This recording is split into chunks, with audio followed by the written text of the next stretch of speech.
All right, folks, welcome in to a live edition of the Big Fight Weekend preview on YouTube, exclusively live. Now, we should say that if you're on the podcast, you're hearing it as it normally is overnight into Friday, but we did this live.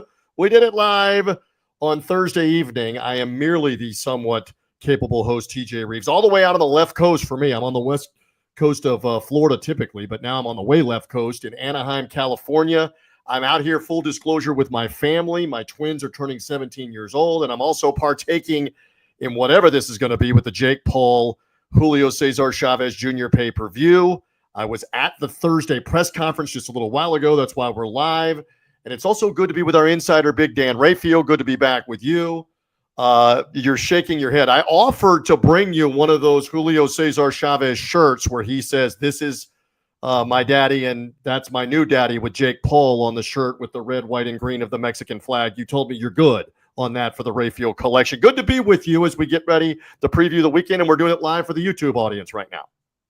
TJ, I'm good with any boxing wearables. I've got 1,000 shirts. My wife has all of them. She likes to wear them. I couldn't care less. I think it was something to do. It's probably a limited edition shirt, first of all, that Chavez had. Well, what happened is, full disclosure again, I'm out here. I got to the press conference in the Honda Center in Anaheim in time to get in for everything to get underway. And Jake Paul came over in the introductions, and he put a handwritten sign in front of Chavez's name placard that said, "This guy's going to get knocked the F out Saturday night." And when he did that, Chavez Jr. called for the shirt and then held the shirt up that said, "This is my my daddy, and here's my new daddy," with a character of Jake Paul. So that they were trying to hype the fight earlier today. All right, so we're going to get into that. We should mention, just by mention of the previews, Deontay Wilder is back, the former WBC heavyweight champion, on Friday night. We're going to talk about that fight. You interviewed Wilder. They can find it on this YouTube feed. Under the videos, you entered him. You can watch the video interview with Dan. You can hear it on the podcast feed as well. Hear it or see it in the preview mode. You're going to preview it a little more with us. And also Christian Mbilli, the up-and-coming undefeated super middleweight contender, also in action on Friday night in Quebec, Canada. So we're going to preview all of that on the pod, Big Dan. But with respect to Paul and Chavez, I know you've been shaking your head and rolling your eyes. What are we going to see here? Chavez, a blown-up middleweight or super middleweight at this point.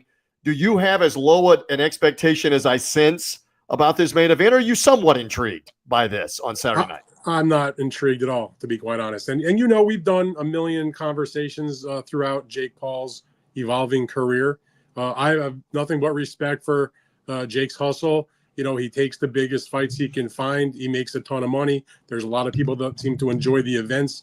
He has taken some sort of lesser fights to sort of get in the reps to try to polish the resume, or not even the resume, I should say, just his ability to get experience. And they turned out to be, kind of quick knockouts and everything. I don't blame him for doing the fight, but one must not forget that in terms of this particular bout, I'm very cynical on this one. And I don't blame Jake Paul for it. I mean, this was really his third choice.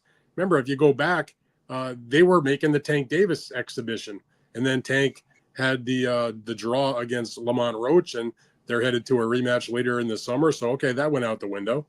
Then there was the prospect of maybe he would be able to do a Canelo Alvarez fight, right? And they had a deal that was not signed, but by and large it was agreed to and done, and they were getting things tidied up. And then Turki Al-Sheikh at the last moment made Canelo an offer, as he said he couldn't refuse, and now he's on board doing the fight with Terrence Crawford. He had done the Skull fight, and he has other fights on that contract going forward. So now Jake Paul struck out with Roach, struck out with Canelo, and so who's next? Remember, Chavez Jr., who's been basically an inactive fighter for years, when he did have a fight in between his rehab stints, he was on one of Jake's undercards. And that was always sort of, proposed as, okay, maybe we'll do that match someday. Well, when it got down to the third option, that's what they wound up with. And I mean, Again, I'll say it for the 10th time, I'm not opposed. I've got nothing against Jake Paul. If people are interested in the fight, so be it. But to me, with anything to do with Julio Cesar Chavez Jr., not Senior, you got to be a sucker to be buying or thinking that he's going to put on a great performance, because he just hasn't had, and that's not even to say he can't win the fight, because he is, by definition of his career, way more experienced against real fighters than Jake Paul is. He frankly should win, even being diminished, but he's also fighting literally like 40 pounds heavier than where he was at his best. Let's generously say 32 pounds heavier, because maybe you could say he was still pretty decent at super middleweight. But he hasn't fought on a regular schedule for a long time. He hasn't beaten a good fighter since 2012, basically, which was when he beat Andy Lee. That was way back when he was still holding the WBC's middleweight title. He's lost to like Anderson Silva, who was an MMA fighter, barely beat Uriah Hall, who was an MMA fighter. That was, I think, Chavez. That was the undercard. That was the undercard last June in Tampa. I just got no faith in Julio Cesar Chavez. He's a quitter. I mean, he is not the Mexican warrior that his father was, that a lot of the great Mexicans have been. Because when the tough has got to him, he gets going, and he just quits multiple times. He did it, and not only, it's one thing if you retire, if you're beat up. I mean, I'm not one to say, you got to take more punishment, but he's done it in a very unmanly like way. Look at the Daniel Jacobs fight, the way that fight ended. That's one example.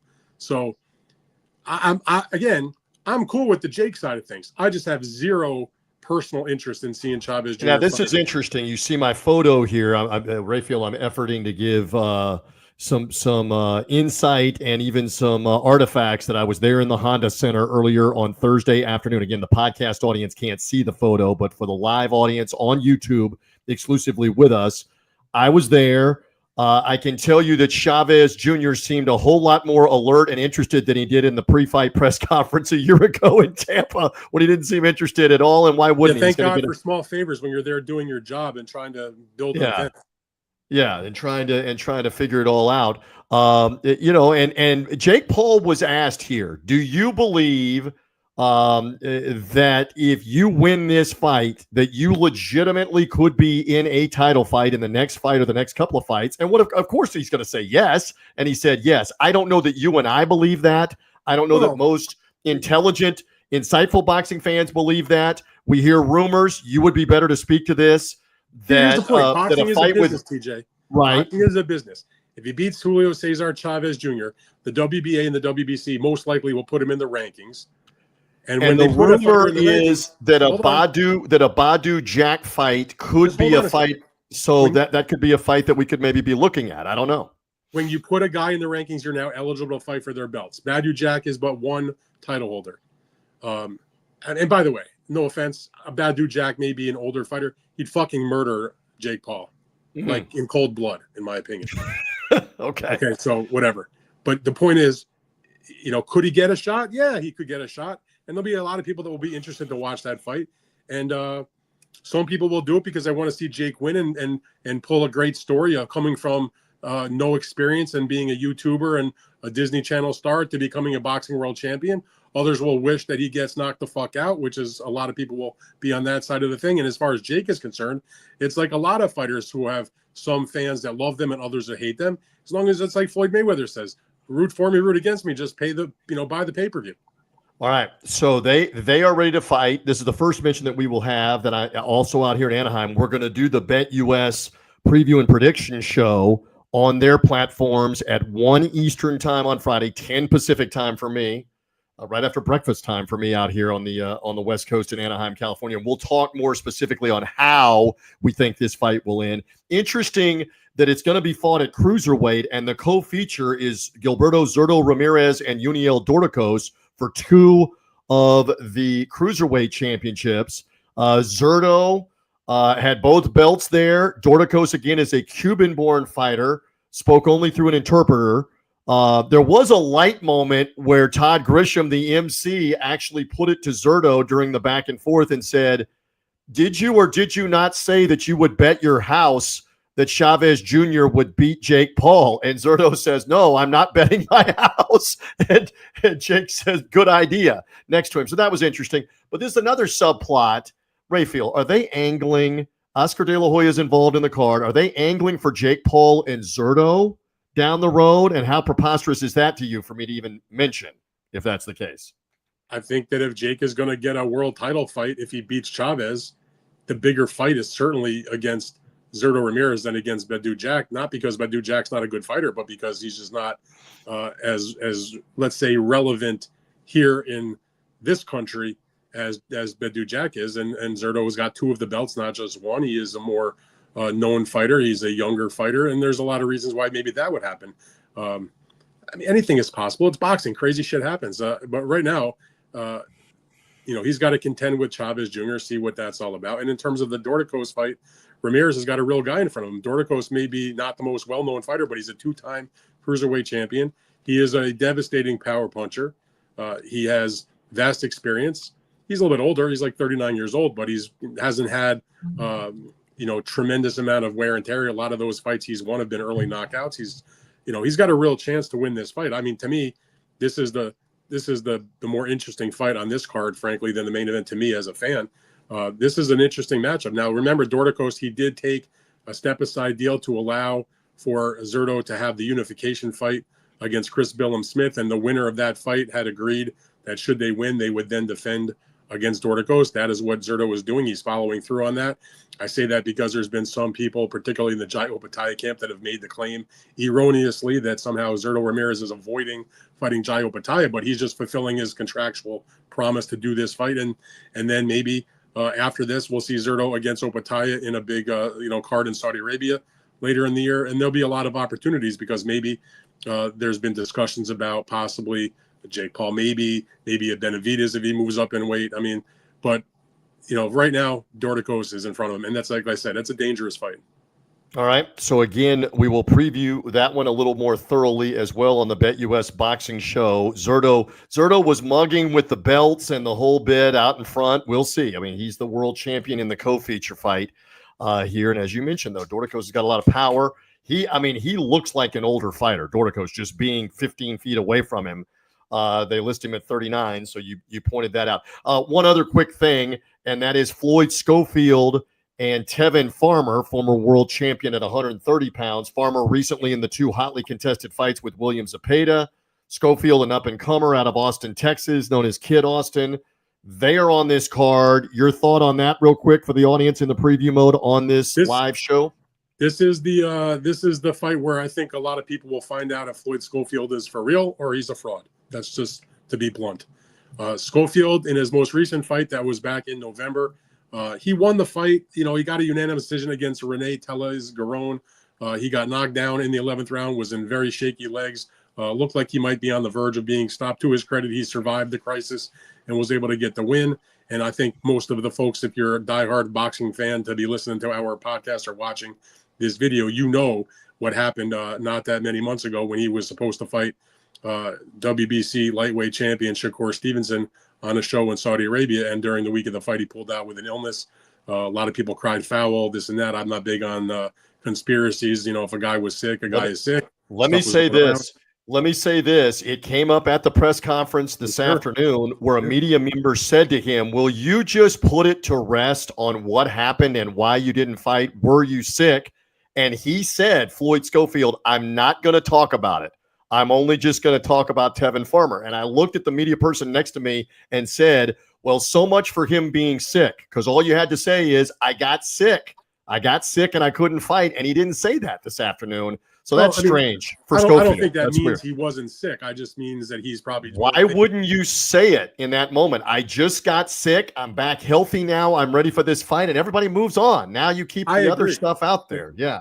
But you and I are not fighters. And fighters, when they're during the week of their fight, aren't necessarily thinking rationally. You know what I'm saying? We're sane. We're logical. Yes, I agree. More so than boxers are. But here's the thing, though. Tevin Farmer, which is the fight he's got in front of him, is a legitimate opponent. He's a very quality fighter. He may have lost 3 fights in a row, but if you have watched those fights, you know that those, maybe they were losses, but he could easily be 3-0 in those fights, at least have 1 win in those 3 fights. He lost a real tight one to Raymond Murataya, who was undefeated, now has one of the belts after Lomachenko's retirement. He was elevated from interim status. And then he went real tough 2 battles against William Zepeda. He knocked William Zepeda down for the first time in his career. That was in their first fight, which was back in November of 2024. They had an immediate rematch, another really close fight. The first fight he lost by split decision. Easily could have won that fight. Second fight, that was back in March of this year, he lost by a majority decision, another fight that could have gone either way. And that's a real guy. Now, of course, Zepeda is the one that's going to be fighting Shakur upcoming, in a few weeks. But the point I'm making here is that Floyd Schofield doesn't have even close to that kind of level of opponent on his record or that kind of experience. And Tevin Farmer has fought those guys. And there's other fighters he has fought who are quality during his career besides just him, whether, even a John O'Carroll, for example, or a Jojo Diaz. I mean, those are guys that are better than anybody that Schofield ever fought. So, I think a lot of people think that Farmer's chin, his style, the fact that he's a southpaw, the fact that he, is a true pro in every sense of the word, has a really good chance to pull this upset. Now, the one thing that Farmer doesn't have, he doesn't have that one punch equalizer. But we saw Schofield down against a guy that was not known for big punching power in Giron. So you never know. I think a lot of people think that if there's going to be an upset in one of these fights, this is the one that's going to be the upset. And clearly Tevin Farmer, as you mentioned, was very confident on Thursday afternoon at the Honda Center in saying, I've been in with world-class fighters over and over again. You haven't been in with anything at all. And I buy that. That matters now. Yeah. Skills, youth, is that on the side of Schofield? There's some intrigue in this fight, and that fight will lead to what, though, TJ? When I think about Tevin Farmer, he's a bit older, obviously. He's 34 years old, but he is not a shot guy, okay? Yeah. I mean, ask William Zepeda, right? No, he is still a guy.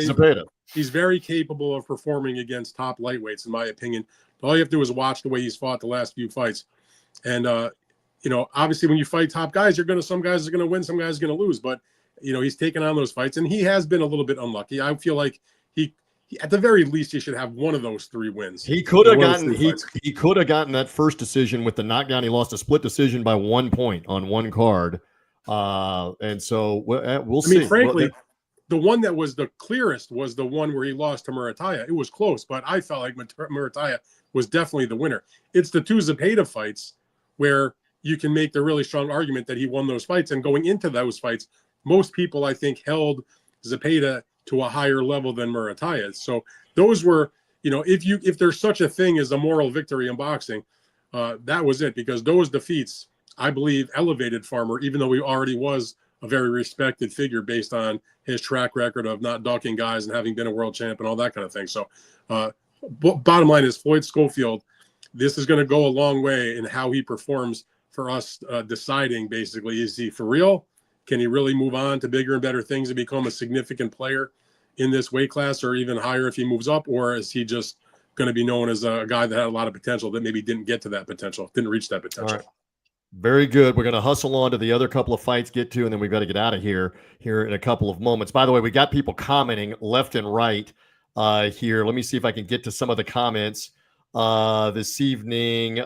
Joey watching. This is live on the show, says, good stuff, guys. Thank you, Joey. Whoever Lou Dub Boxing, I think I have that right, is sending out the boxing glove emoji and I think a thumbs up. Canada Chris, who watches us all the time here on the Bet US show, says, good evening, gentlemen. We thank all the Savages for finding us. Again, if you're hearing us on podcast, we were doing this show live right after the Paul-Chavez press conference in Anaheim for the fight card on Saturday night, doing it live exclusively first on YouTube, and you're hearing us now. So this is where the viewers are chiming in.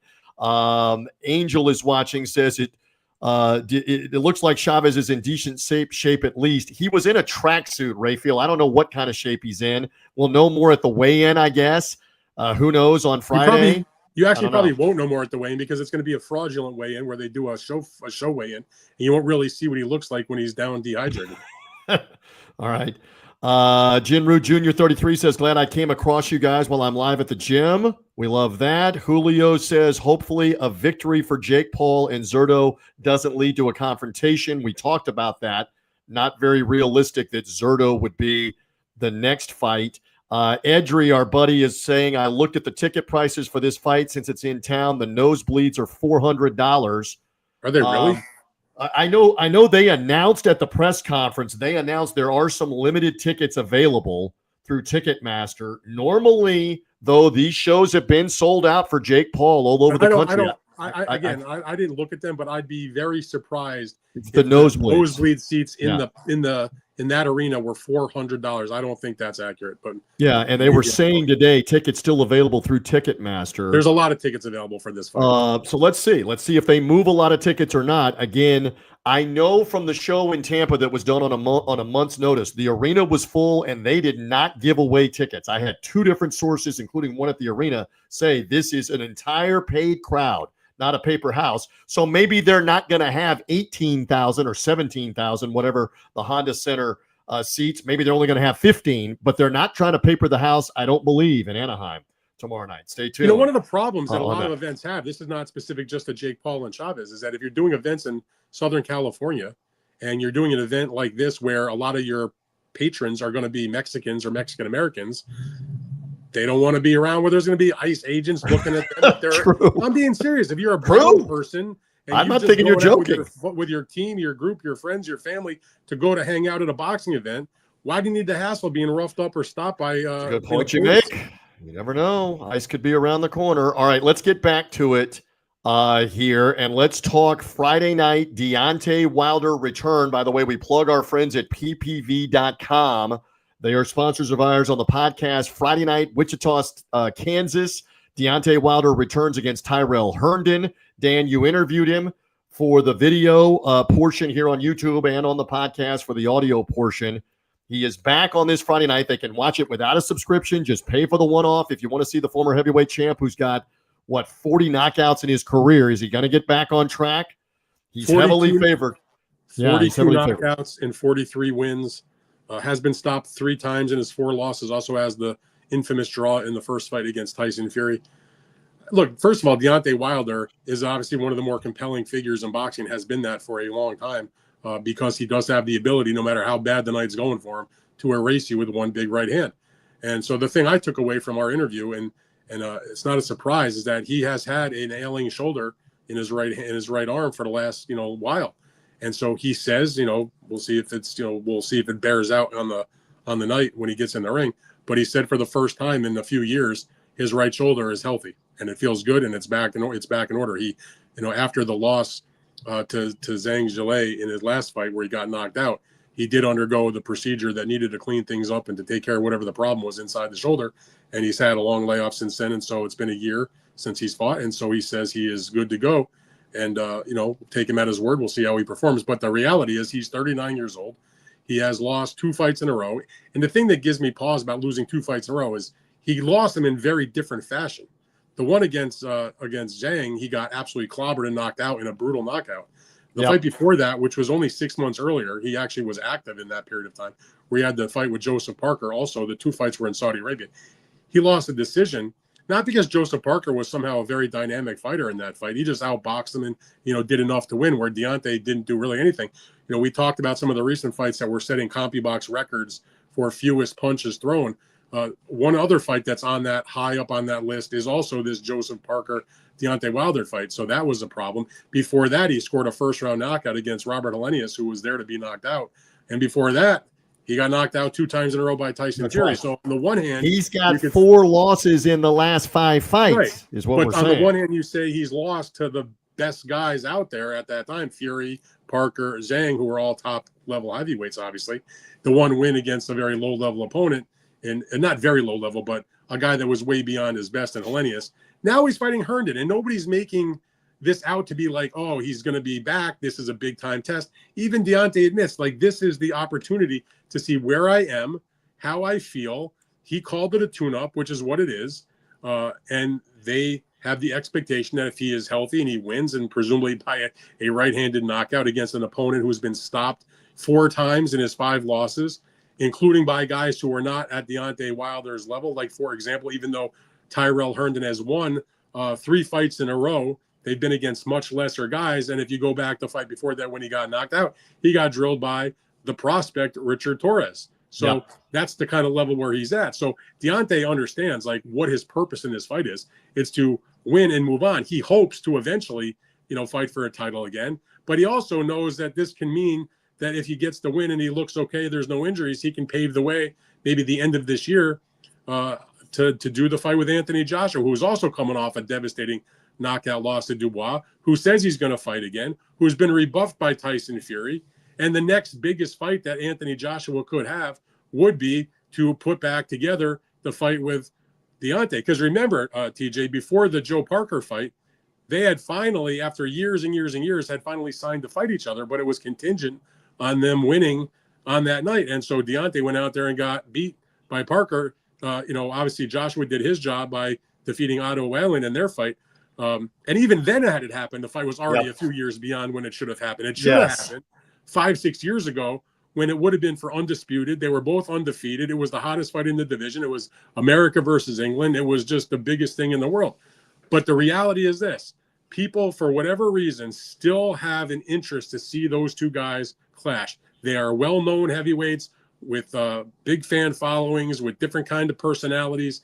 And even though it's never going to be what it should have been, people still want, for the sake of the era, for the sake of the record book, to see who was the better man, at least on that night, to finally see them fight. And they're both so up and down. They both obviously are diminished. They've both been beaten and knocked out, so I don't know. I don't know what's there. And Joshua's hurt too. Joshua's got an elbow injury, so stay tuned. But I'm saying when he comes back off the injury, perhaps at the end of the end of this year. So it'll you just got to put it in its proper box. If they fight, cool, but it's not for the undisputed championship. It's not even two guys that I think you might not even rank either guy in the top 10 anymore, for that matter. But people still want to see it, and so give the people what they want. All right, again, the fight we plug again is on ppv.com. Our video audience is seeing it. Stream it live, one-off purchase, no long-term subscription required. If you want to see the Bronze Bomber, and this is Friday night as we do this, including with the podcast. Friday night is the Wilder-Herndon battle in Wichita, Kansas. Dan, let's quickly move to Christian Mbilli, who is also in action on Friday night in Quebec, the super middleweight contender. The veteran opponent, Suleski, who we've seen before. Give me like a quick 90-second synopsis real quick on Mbilli's return on Top Rank and ESPN Plus. Go ahead. Yeah, it's actually an Eye of the Tiger card. They are the co-promoter along with Top Rank of Mbilli. So he's going to be fighting in the Videotron Center in Quebec City. He's a French fighter, but based out of Montreal. So he'll be the big, obviously, huge fan favorite. And look, he is the number one contender in the WBC. They're not going to order the fight with Canelo Alvarez. He's got big, huge business for everybody with this Terrence Crawford fight. Even before that, when he was fighting once again for Undisputed, when he faced Skull back a couple of months ago. So Mbilli's getting the next best thing that he can achieve right now, which is the opportunity to fight for the interim belt against Suleski. Remember, he was originally ordered to fight Diego Pacheco for the interim title. That would have been a big-time fight. Pacheco didn't want any part of Mbilli, and he's taking, in my opinion, a lesser fight against Trevor McCumbee, which will still be an entertaining and fun fight, but it's not Mbilli. So that fight's taking place on the Bam Rodriguez undercard coming up July 19th. But so in the meantime, Suleski is still high in the ratings, and he got this opportunity. He's only lost 3 times. Suleski is a very solid veteran fighter. Only been stopped 1 time. That was against Pacheco, but he gave good fights to guys like Demetrius Andrade in a world title fight, Danny Jacobs in a title eliminator. Those were at the middleweight division. But look, Mbilli is a big puncher. He did go the distance in his last fight with Sergey Deverenchenko, but Deverenchenko's got an iron chin. And so I think this actually will be a fun fight. This will be a pretty good battle. Two tough dudes. One guy certainly on the ascent in terms of Mbilli, another guy that's the battle-tested veteran in Suleski. One thing, tip of the hat to Suleski, talk about the road warrior. All of his losses that he's had in his career, all of these defeats have taken place in his opponent's hometown, and now he's basically going to Mbilli's hometown, maybe a few miles away, but it's still Canada. It's still his fan base. So that should be an interesting, fun little fight, I think. And the winner will have the interim title, and will put the winner in a good position to get bigger purses and eventually either be ordered to fight the Canelo Crawford winner for the undisputed title, or at least for the WBC belt. Or if that fighter decides to retire or vacate or what have you, he'll be elevated. So he's, the winner of this fight is going to be in a great position. Good stuff on that. And again, we've got to get out of here in a moment or two. We've been here a little bit with the previews. We don't have to get out of here. You got to get out of here because I have got to get out of here because I have dinner with the wife and the 17-year-old twins coming up here. So I've got to scoot along Pacific time. But we got a couple of other news items before we depart on the live show. And again, the podcast audience hearing us on the normal timeline here, but we're doing this live on YouTube. What's the latest with WBO welterweight champion Brian Norman and his next fight? Give me the quick deets. Well, nothing is done yet, but he obviously is coming off the knockout against Sasaki that was, last week. And there's been a discussion between with Saudi Arabia, Sella looking to do a match, Turkey Al Sheikh. That would potentially be Brian Norman to defend the title against Devin Haney this fall in Riyadh, Saudi Arabia, where they're planning some big cards still before the end of this year. There's going to be obviously the third fight between Beterbiev and Bivol. They're going to be planning a Inoue fight should he win his upcoming bout. So there'll be some activity going on over there at the end of this year, and that's one of the fights that they are discussing. Devin Haney's been looking for a name. I mean, he was originally supposed to fight Ryan Garcia. He lost against Romero back on the Times Square card in May. Haney won against Jose Ramirez in a god-awful fight, but he still got the win. Then there was the prospect of the fight between Haney and Teofimo Lopez. Haney's team agreed. They signed. They were ready to go. Haney was excited about that fight. Lopez agreed and then decided not to sign. And so that fight went by the wayside. So he lost that on Garcia, lost that on Teofimo, and now Brian Norman is in the picture. And if they get that wrapped up, we'll see. Is it more likely that Haney wants to be a welterweight and fight for a welterweight title as opposed to moving back down to 140 and fight for a title? What are you hearing? Well, when he was doing the deal with Teofimo Lopez, it was going to be in the welterweight division. So it wasn't him moving back down. You figure if you're ever going to go down to the next weight class below, you do it for the world title. So no, Devin Haney's now a welterweight. He fought the fight against Ramirez at 144. The fight with Teofimo was contemplated and agreed to at 147. And so I don't know if they've come up with an exact weight for this, but I'm assuming it would be also 147 to challenge Brian Norman for the WBO title. And look, fights make fights, and when you're Norman and you look so great like he's done in his last few fights, suddenly you're in the picture for guys that are looking for title shots. Sign me up. And if the Saudis are willing to pay, let's do it. Sign me up. Hey, you mentioned Naoya Inoue and his December opponent. Yeah. What have we learned about that real quick for the audience here? Well, there's a lot that has to happen first. Okay, first of all, you have Inoue. He's got business to attend to September 14th in Japan. He's taken on MJ Akhmadaliev. That is the long overdue mandatory, also the interim title holder of the WBA. And so that fight is finally made and set to go. He won his fight against Cardenas. MJ won his tune-up fight. So that fight's good. Now, after that fight's over with, they're planning to do a fight, his fourth fight of this calendar year, to be nice and busy, but to do so in Saudi Arabia. He has a sponsorship deal with Riyadh Season, and even though it wasn't officially that you had a fight in Saudi Arabia as part of that, they're interested to do that fight to bring him to Saudi Arabia to do the match.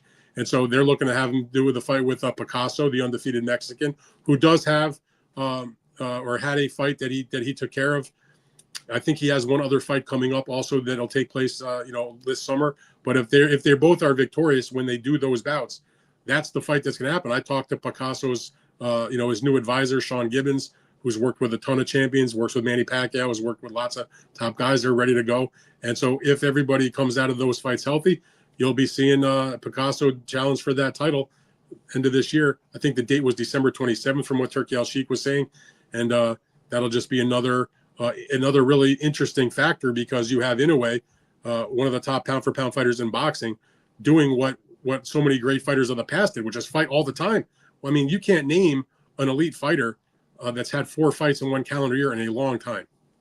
Yeah, I would agree. We love it with activity, and we hate it with inactivity. And the monster has been as active as anybody, ridiculously. It's great to see, though. I mean, it's really active, and we love it. And he's looking to move up to featherweight, and he's going to try to be undisputed probably there over the course of the next year and a half or 2 years. It's one thing when you're active. A lot of times guys might take like the softer touch type fights, but he's not doing that. I mean, yeah, the fight in January was supposed to be, or it turned out to be against like a kind of a soft touch because it was a late replacement. But one was a mandatory against Sam Goodman, who was an undefeated fighter from Australia. Not that he would have been the favorite, but that would have been a very reasonable opponent.